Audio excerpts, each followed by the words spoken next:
우리 오늘 언약의 파트너십이라는 제목으로 말씀을 나누겠습니다. 마태복음 26장 26절에서 28절 말씀 보면 우리 예수님께서 새 언약을 이렇게 우리와 맺어주시는 말씀이 나오는데, 요즘 제가 커비넌트 파트너십에 대해서 계속해서 마음에 이렇게 다가왔습니다. 우리 마태복음 26장 26절에서 28절 우리 다 함께 봉독하시겠습니다. 저희가 먹을 때 예수께서 떡을 가지사 축복하시고 떼어 제자들을 주시며 가라사대 받아 먹으라, 이것이 내 몸이니라 하시고, 또 잔을 가지사 사례하시고 저희에게 주시며 가라사대 너희가 다 이것을 마시라, 이것은 죄 사함을 얻게 하려고 많은 사람을 위하여 흘리는 바 나의 피 곧 언약의 피니라. 자, 그래서 이 예수 그리스도 십자가의 희생과 부활을 통해서 우리에게 놀라운 축복이 오게 된 것입니다. 그 구약에 있는 아브라함의 언약, 모세의 언약, 다윗의 언약, 여러 가지 언약이 있는데 그 모든 언약들이 예수 그리스도의 이름으로 오늘 이제 우리에게 이펙티브하게 되었다는 것입니다. 그래서 우리 갈라디아서 3장 13절 14절 말씀처럼 이제 예수님이 우리를 위해서 저주를 받으셨기 때문에 14절 말씀처럼 그리스도 예수 안에서 아브라함의 복이 이방인에게 미치게 하고 우리로 하여금 믿음으로 말미암아 성령의 약속을 받게 하려 함이라.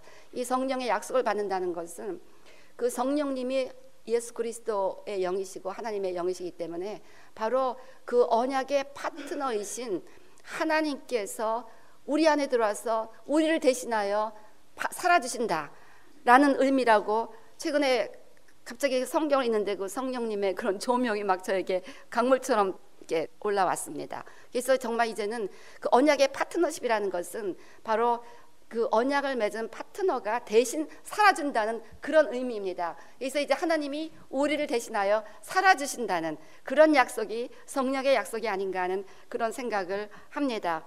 그래서 이 언약은 서로 묶는 것입니다. 그래서 하나님과 우리가 이 미천한 인생이 그 위대하신 만물의 창조주이시고 통치자이신 하나님과 언약으로 묶이는 것입니다. 그래서 이제 계속해서 우리가 예수 그리스도 안에 있으면 하나님과 묶이게 되는 것입니다. 그래서 성령이 우리 안에 들어옴으로 말미암아 이 언약이 그대로 이루어진다는 그 의미가 그런 의미라고 볼 수 있겠죠. 그래서 내 인생에 어떤 어려움이 와도 이제 언약의 파트너가 이펙티브하기 때문에 우리 파트너 대신 하나님께서 완전하게 해결해 주신다는 것입니다. 부부가 파트너로 살아가면 와이프가 자동차 고장 나면 남편이 와서 다 고쳐주고 막 이러잖아요. 맞죠? 그런 식으로 우리가 하나님과 파트너가 됐기 때문에 하나님 이런 문제가 있어요. 그럼 하나님께서 다 와서 이렇게 우리의 삶을 해결해 주시는 그런 엄청난 언약의 파트너십이 예수님을 통해서 하나님과 우리 사이에 이펙티브하게 되었다는 것입니다. 그래서 언약의 파트너십이 의미하는 속성들을 제가 이렇게 리서치로 이렇게 연구해 보다가 그 피기영 목사님이 쓰신 교회여 준비하라, 여기에서 이렇게 몇 가지를 말씀하셨는데 그 속성들이 이제 성경적이라는 생각을 했습니다. 그 다음에 또 다른 리서치 결과가 굉장히 비슷했습니다. 그러면서 제가 묵상을 하면서 나름대로 해석을 해보았습니다. 그래서 그 5가지를 한번 소개해 보고요. 주님이 이렇게 또 감동을 주신 대로 나눠보겠습니다. 그래서 첫 번째가 그 언약은 쪼개어지잖아요. 우리 첫 번째 언약이 창세기 15장에 나오는데 거기 쪼개어졌습니다. 이 쪼개어진다는 것은 언약이 끼어질 수 없다는 것. 그래서 언약이 끼어지면 이 새가 쪼개지듯이 우리 인간이 쪼개져서 결국 완전히 죽겠다는, 피를 흘리고 쪼개진다는 의미입니다. 때문에 언약을 깨뜨리는 것은 죽음을 의미합니다.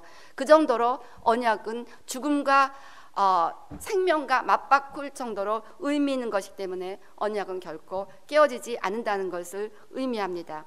그래서 우리 하나님께서는 약속을 하시고 또 절대 깨어질 수 없는 약속을 하시고 아브라함과 맺은 언약을 인간들은 수없이 깨뜨렸지만 하나님께서는 예수님을 통해서 또 더 베럴 커비넌트를 하시면서 지금까지 예수님을 통해 믿는 자들에게는 그 언약까지 지키시고 있다는 것을 우리가 알 수가 있습니다.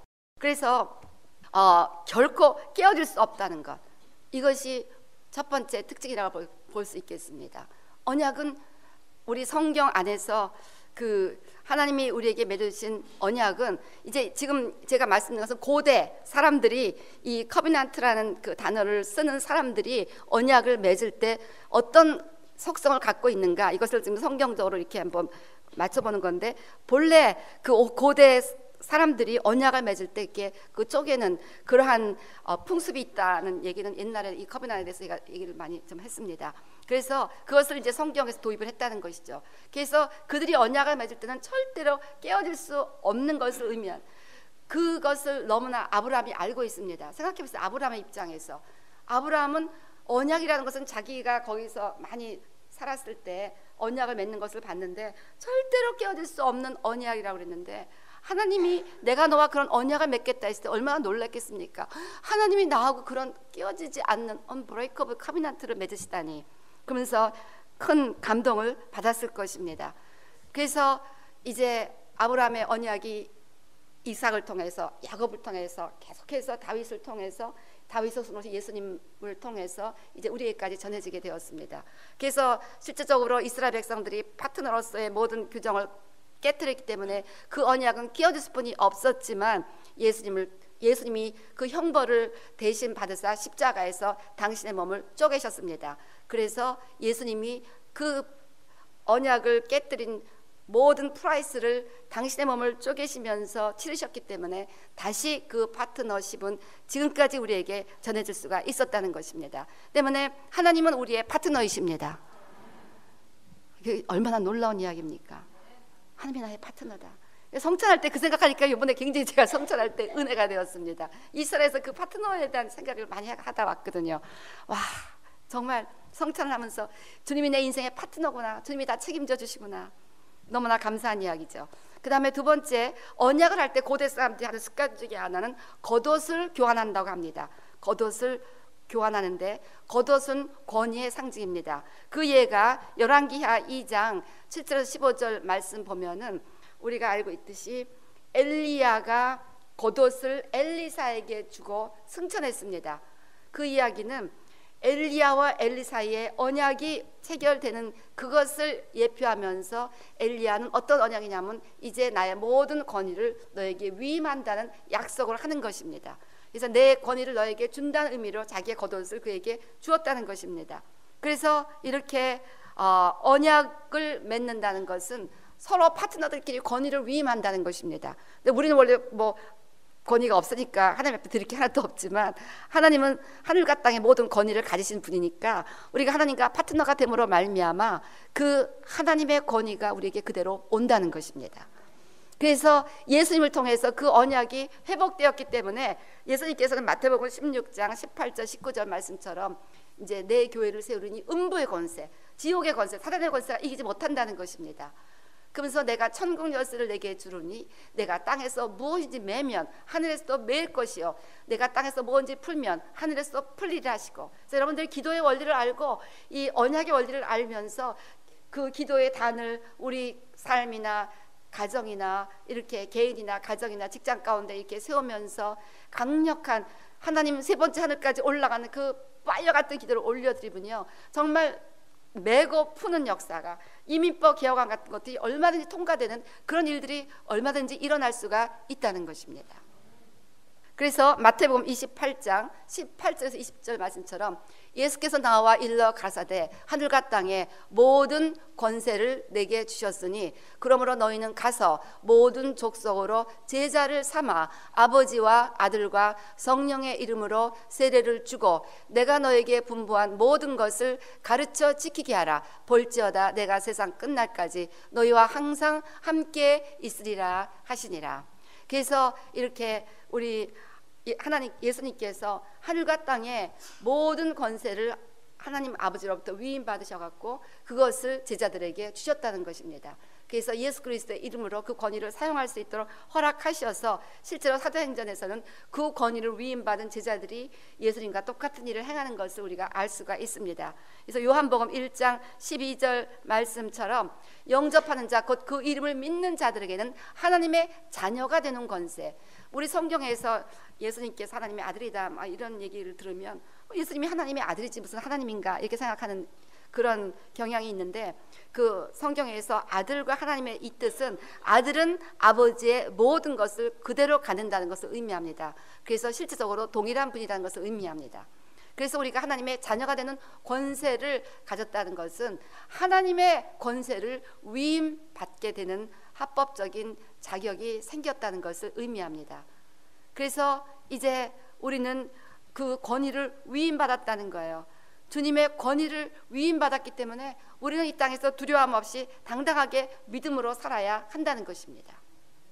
세 번째, 이렇게 또 언약의 파트너십을 맺을 때 일어나는 고대 사회 풍습 중에 하나가 무기를 교환한다고 합니다. 그래서 제가 이걸 찾아봤어요. 그랬더니 정말 사무엘상에게 나오더라고요. 사무엘상 18장 3절 4절 보니까 요나단은 다윗을 자기 생명같이 사랑하여 더불어 언약을 맺었으며 요나단이 자기의 입었던 겉옷을 벗어 다윗에게 주었고 그 군복과 칼과 활과 띠도 그리하였더라. 이렇게 언약을 맺을 때 그 겉옷을 벗어 주었고 또 군복, 칼, 무기를 주었다는 것입니다.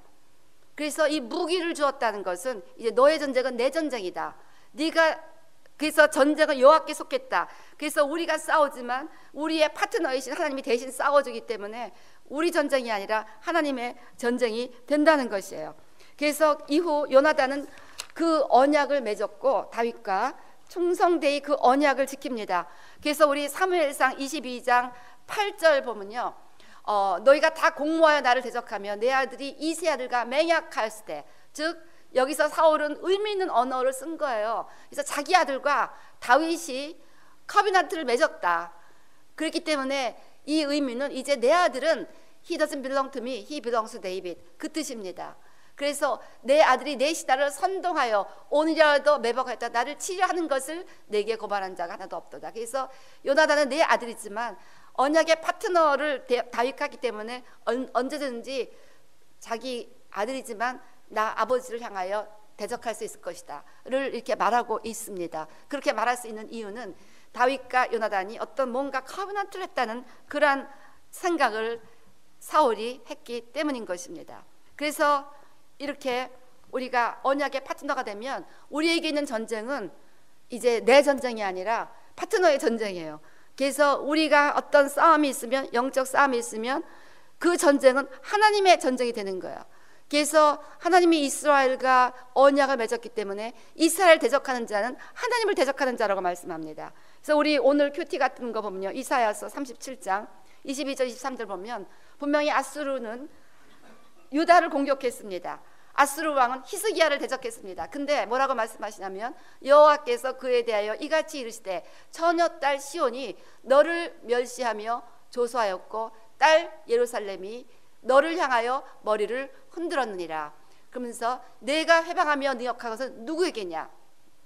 즉 실질적으로 이 아수르의 사내립은, 아수르 왕은, 또 아수르의 사내립 장군은 이 유다의 히스기야를 능욕했습니다. 예루살렘을 능욕했고 유다를 능욕했는데 내가 해방하며 능욕한 것은 누구에게냐? 네가 히스기야한테 한 것이 아니다.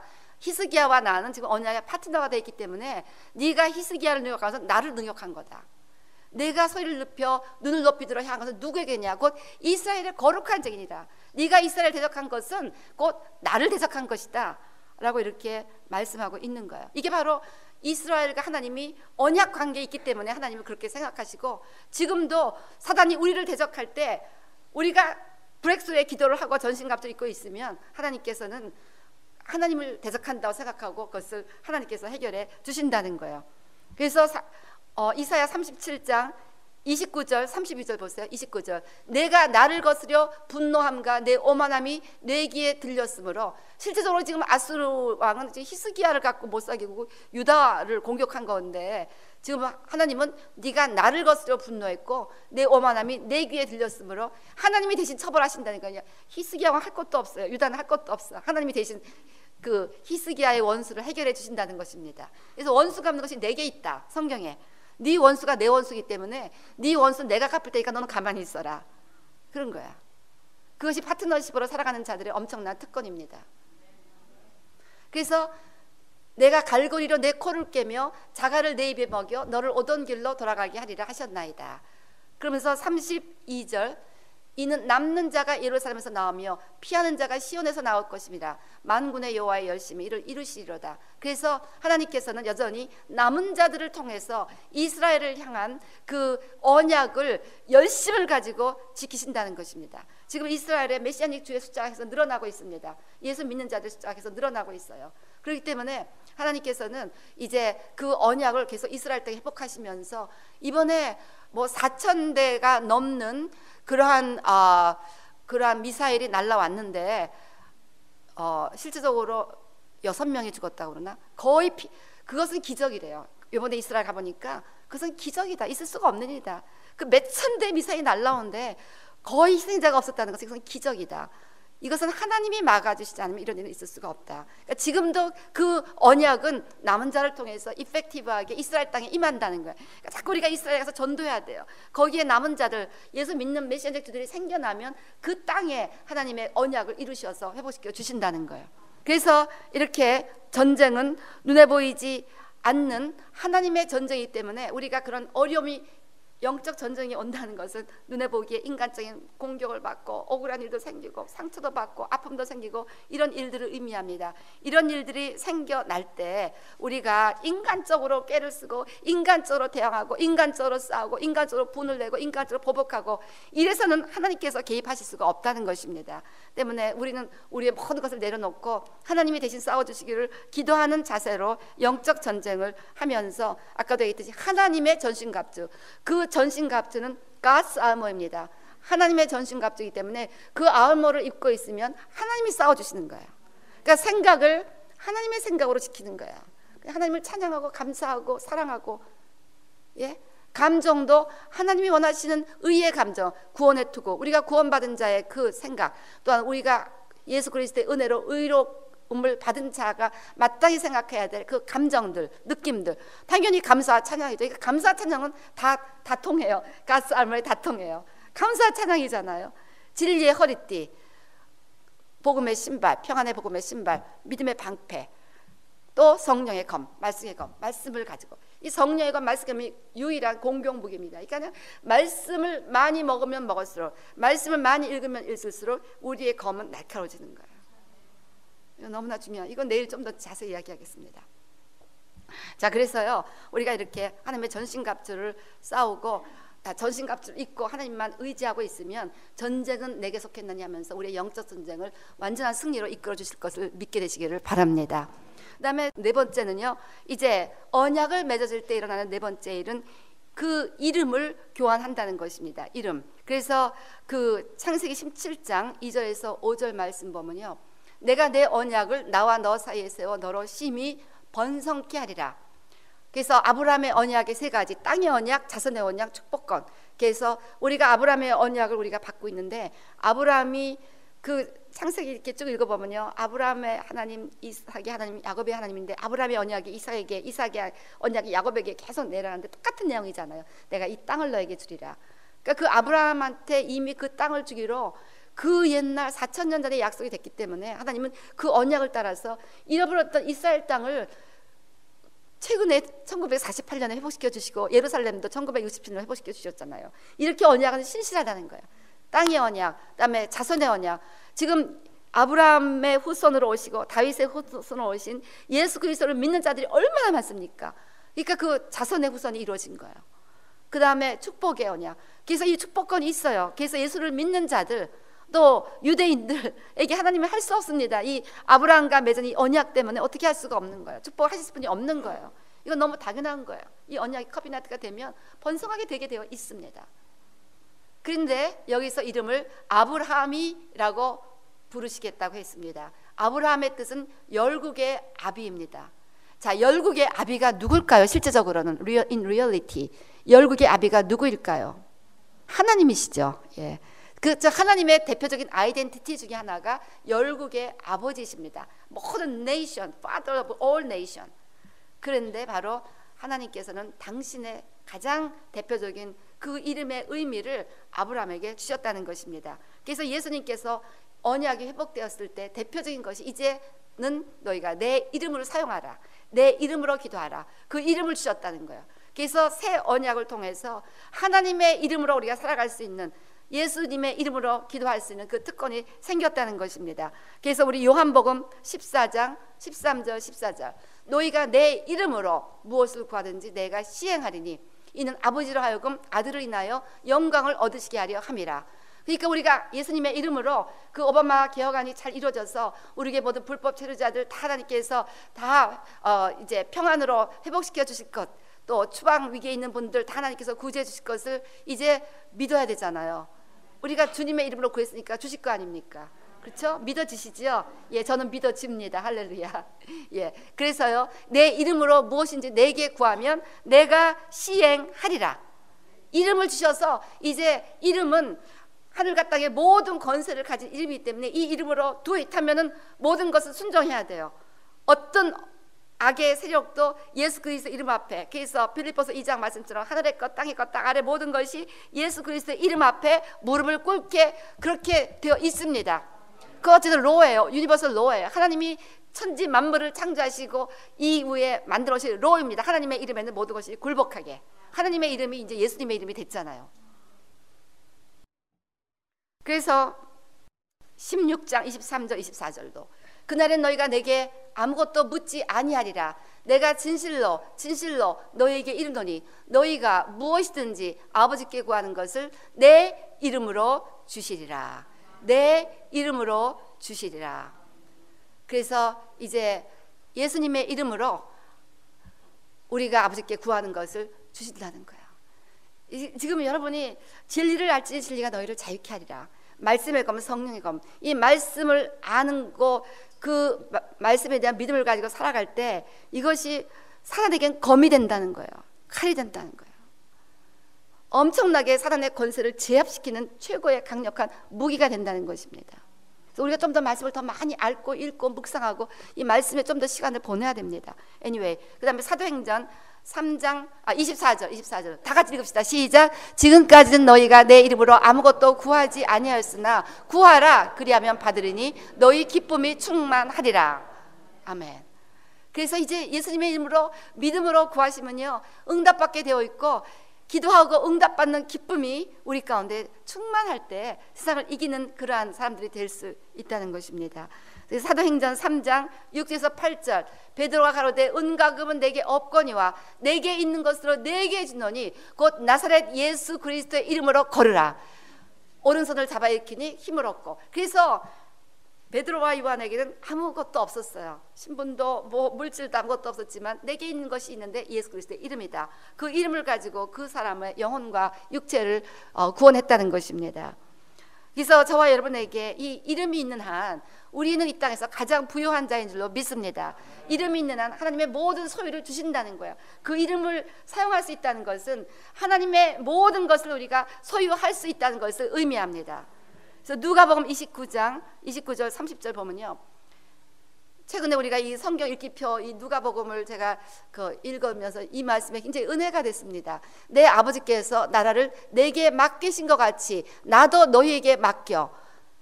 그래서 예수님께서 그 나라를, 하나님의 나라를 우리에게 맡기셨어요.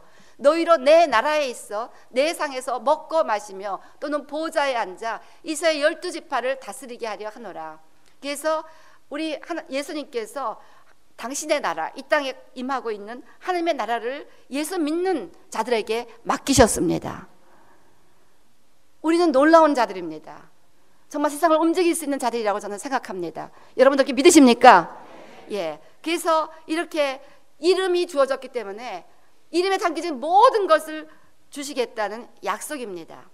그래서 예수님의 이름으로 하늘과 땅의 모든 것을 통치하시는 그 어마어마한 우리 예수님께서 그 이름을 우리에게 주심으로 말미암아 이 땅에서 가장 강력하게 살아갈 수 있도록 허락하신다는 것입니다. 그 다음에 마지막으로 언약을 할 때 고대 사람들은 꼭 식사를 가족과 가족끼리 모여서 같이 한다고 합니다. 그래서 이 가족과 가족이 모여서 식사를 한다는 것을 제가 이렇게 묵상을 하면서 또 이렇게 다윗과 무비보셋의 관계를 생각해 보면서 이것이 세대를 이어간다는 의미가 아닌가 그렇게 생각을 합니다. 그래서 이렇게 언약의 식사를 가족과 가족으로 한다는 것은 거기 가족과 가족 식사를 하면은 그 안에 뭐 손자, 손녀, 애들, 꼬맹이 다 있을 거 아니에요. 그 이야기는 너희 할아버지, 아버지가 죽어도 내가 너희들을 책임지겠다. 그러기 위해서 가족과 가족의 식사를 하지 않겠습니까? 때문에 아마도 언약의 식사가 갖는 의미는 이 언약이 세대를 이어간다라는 의미라고 제가 생각해 보았습니다. 그래서 실제적으로 보니까 사무엘하 9장 7절 말씀 보면 다윗이 가로되 무서워 말라 내가 반드시 내 아비 요나단을 인하여 내게 은총을 베풀리라 내가 내 조부 사울의 밭을 다 내게 도로 주겠고 또는 너는 항상 내 상에서 먹을지니라. 그래서 다윗과 요나단이 언약을 맺었는데 그 요나단의 아들인 무비보셋을 기억해서 그 무비보셋에게 그 언약의 그 언약을 성취하는 이루는 거예요. 지키는 거예요. 그래서 그렇게 항상 다윗과 함께 먹을 수 있는 왕자들이나 먹을 수 있거든요. 그러니까 왕자로서의 그 신분을 회복시켜주고 물질도 회복시켜주고 그래서 이렇게 언약은 자손까지 이어서 간다는 것입니다. 그래서 주 예수를 믿으라 그러면 너와 내 자손이 구원을 얻겠다고 했고 하나님을 사랑하는 자의 자손을 천대까지 기억해 주시겠다고 약속해 주셨습니다. 때문에 이 언약의 파트너십을 우리가 든든히 하는 길이 우리 자녀들을 파트너십의 안으로 초청하면서 하나님께서 그들을 돌봐주시도록 하는 가장 아름다운 자녀를 축복하는 방법인 줄로 믿습니다. 그래서 이렇게 언약의 식사를 했는데 우리 마태복음 보니까 26절 28절 예수님께서도 그 마지막 최후의 만찬에서 식사 만찬하시면서 언약을 맺어 주셨습니다.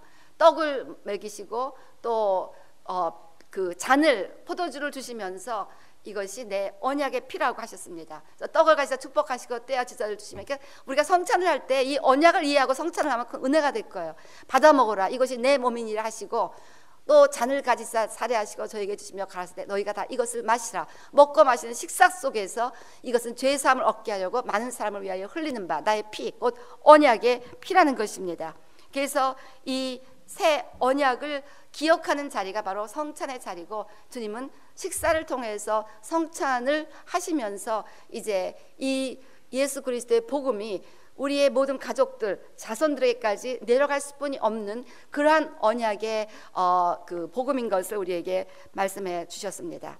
자, 이처럼 우리는 놀라운 파트너와 함께 파트너십 가운데 살아가는 존재인 것을 깨달아야 될 줄로 믿습니다. 그래서 우리가 기도의 단을 한다는 것은 우리가 첫날 제가 말씀드렸습니다만 그 아브라함도 이삭도 야곱도 공통적으로 하나님의 언약을 받는 순간 그 다음에 단을 쌓았습니다.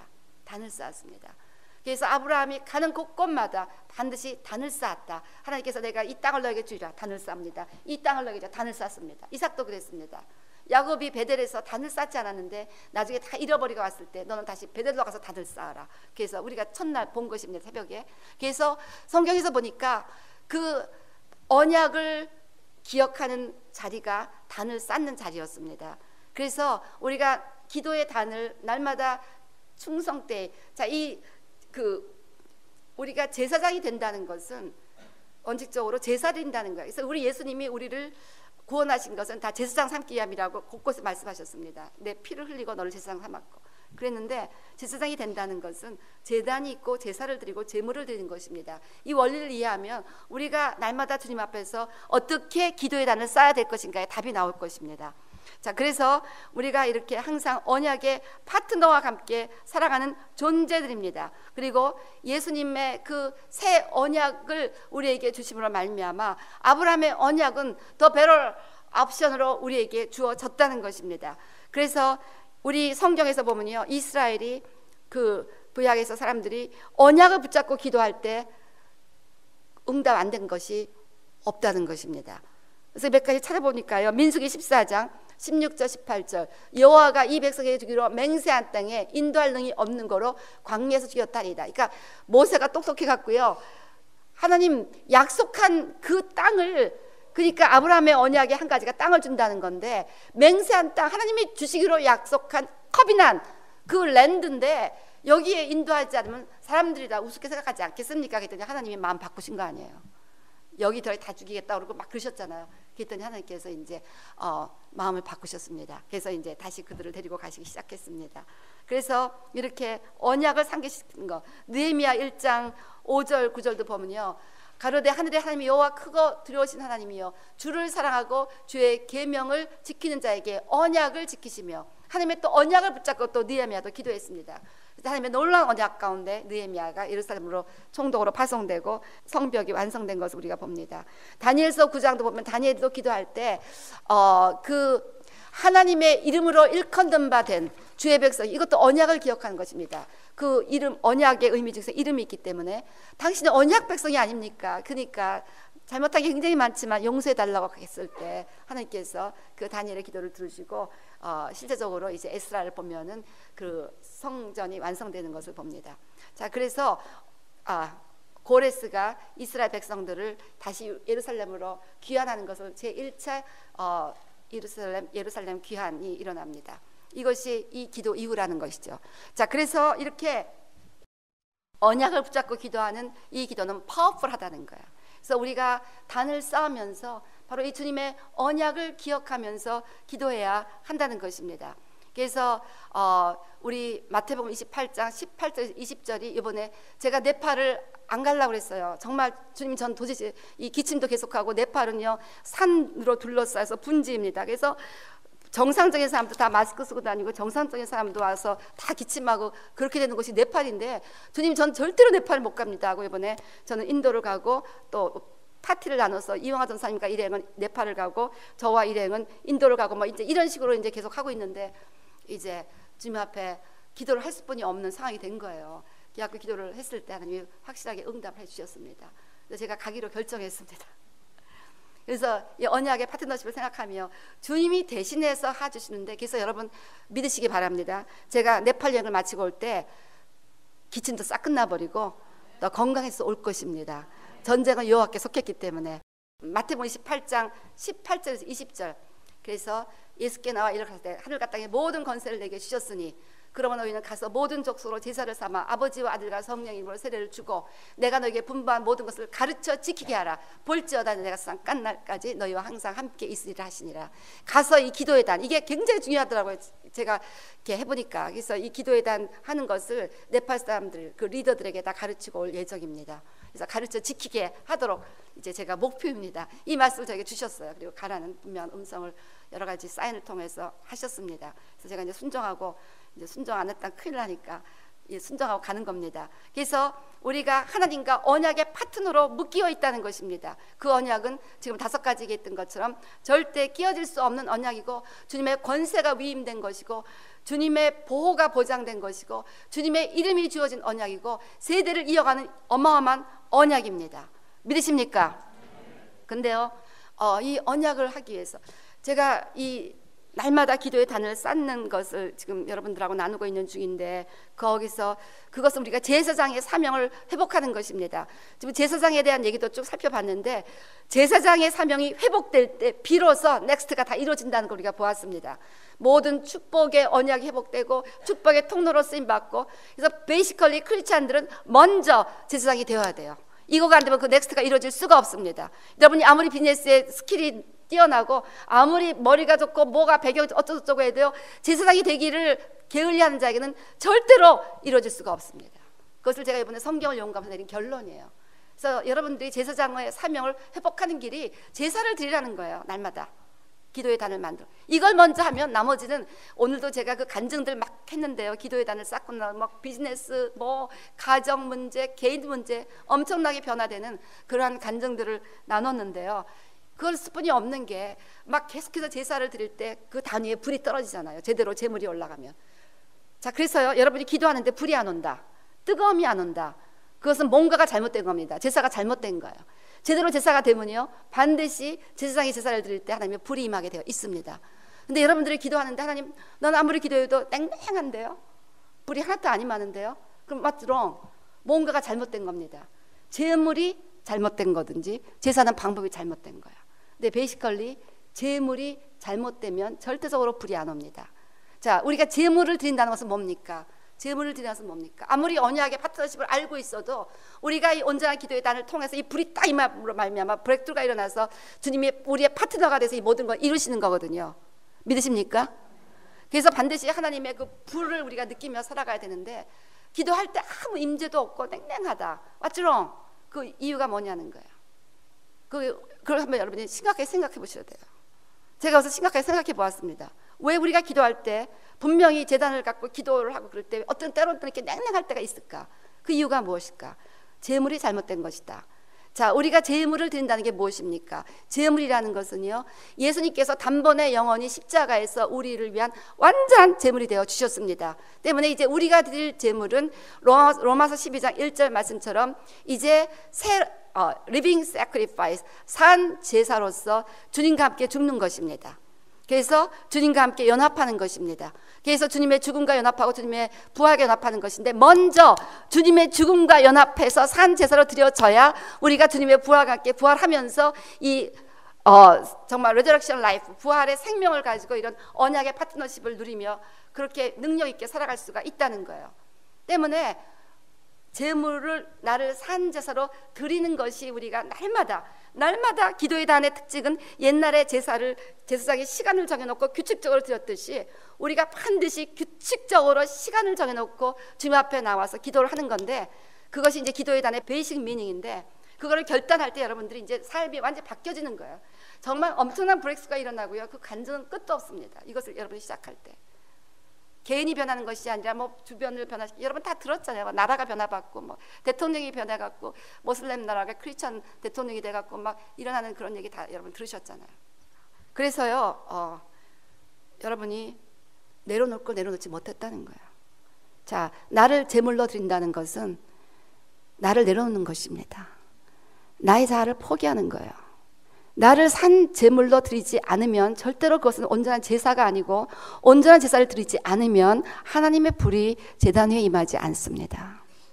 때문에 여러분이 기도하는데 냉랭하다면 내가 아직 깨어지지 않은 부분이 무엇인가, 내가 아직도 내려놓고 있지 않은 부분이 무엇인가를 깊이 리서치해야 됩니다. 여러분의 삶 가운데 아직도 내가 내 자아를 가지고 마음이 높아져 있든지, 누군가를 미워하든지, 교만해 있든지, whatever, anyway, 마땅히 내려놓아야 되는 것. 내가 십자가에 못 박혔은지 그런 적이 이제는 내가 산 것이 아니요, 내 안에 그리스도께서 사는 것이라. 우리가 맨날 그렇게 성경을 외우고 있잖아요. 내가 그리스도와 함께 뭐 십자가에 못 박혔나니, 뭐 맨날 그러잖아요. 근데 내가 십자가에 못 박히지 않았다는 거예요. 제물이 아니라는 거예요. 제물이 아니라는 거예요. 이거 너무너무 중요합니다, 여러분. 그래서 여러분이 심각하게 제물이 되셔야 돼요.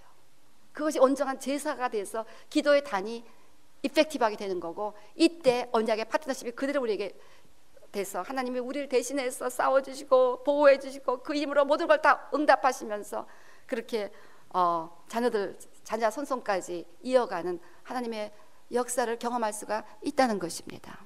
그래서 제사장이 제단이 있어야 되고요, 그것은 정기적으로 구별되어진 기도와 예배 시간이 나에게 있어야 됩니다. 개인이든 가정이든 직장이든 whatever, 제단이 있어야 되고, 그 다음에 제물이 있어야 됩니다. 그래서 예수 그리스도의 이름으로 나를 십자가에 못 박는 것입니다.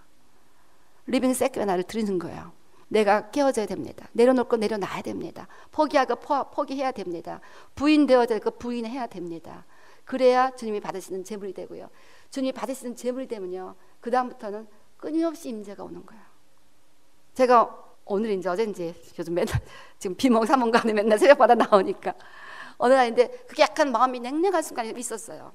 근데 그 순간 뭔가 내가 제물이 잘못됐나 보다 하고 내려놓을 걸 찾아서 막 내려놓으면서 기도를 하는 순간이요, 그러면서 주님 앞에 깊이 회개를 하면서 내가 아직도 깨어지지 않은 부분, 연약한 부분, 고집하고 있는 부분, 내려놓지 않은 부분을 막 있는 대로 놓고 하는데요, 그 다음부터는 알 수 없는 눈물이 쏟아지는 거예요. 그래서 그 기도가 나오는데, 그 기도를 하면서 내가 이 기도는 God must listen, 하나님은 이런 기도를 들으실 수뿐이 없다. 그럼 확실히 너무너무 오는 가운데 기도가 올라가면서 이 기도에는 브레이크가 일어날 수뿐이 없다. 조금 전에 그 브레이크가 일어났다는 응답을 내가 조금 전에 오기 전에 하나 카톡으로 받았습니다. 근데요, 그래서 그냥 불이 내려오더라고요. 그냥 알 수 없는, 내가 왜 울지? 근데 그냥 이해할 수 없는 눈물이 막 쏟아지는 거예요. 그 주님의 그 불이라는 거구나 이게 그 느껴지더라고요. 그래서 그 다음에 하는 기도는요, 주님은 이런 기도를 안 들으실 수가 없다는 그런 기도가 내 마음에서 막 믿음 가운데 올라가는 거예요. 그러니까 뭐 믿으라 뭐 노래 믿겠습니다 할 필요가 한 개도 없겠더라고. 너무나 잘 믿어지는데 뭐. 근데 그게 정상적인 제사 가운데 일어나야 할 기도의 모습인데, 그렇지 않다면 한번 심각하게 내가 내려놓아야 될 부분이 있는데 내려놓지 않고 있구나, 이걸 생각해 보시면서 주님 앞에 그것을 깊이 묵상하시면 내려놓으시기 바랍니다. 그래서 기도에서 브레이크가 일어나야 돼요. 하늘이 열려야 됩니다. 하나님 임재하셔야 됩니다. 그래서 막 주님의 사랑으로 뜨거워지고 주님만 생각해 눈물이 줄줄 나와야 돼요. 그러면 이 땅에서 못할 일이 없습니다. 대통령도 변화시킬 수 있고요, 가정 문제, 사업 문제, no problem, 해결 못할 문제가 없습니다. 아멘. 예, 이런 기도의 단이 우리의 삶에 개인 가운데 시작되고 가정 가운데 시작되고 직장 시작되고, 그래서 지금 우리 집에서도 이제 우리 저기 룸메이트가 하나 생겼잖아요. 같이 사는 우리 자매님이 생겼습니다. 그래서 이제 우리가 가정 예배 드리자. 그래서 우리 동네 복음화, 그래서 우리 동네 사람들 다 전도할 지금 그런 플랜을 세우고 있습니다. 그래서 그냥 우리 지역을 보고, 여러분들 집안에서 가정 예배하면서 막 애들에게도 저기 옆집 아저씨 놓고 기도하자, 저 아줌마 놓고 기도하자, 막 이러면서 동네를 복음하고 이러면서 우리가 점점 빛의 사명을 감당해야 될 줄로 믿습니다. 이렇게 언약의 파트너십을 확실하게 믿음의 기도를 통해서 경험하며 살아가시기를 주의 이름으로 축원합니다.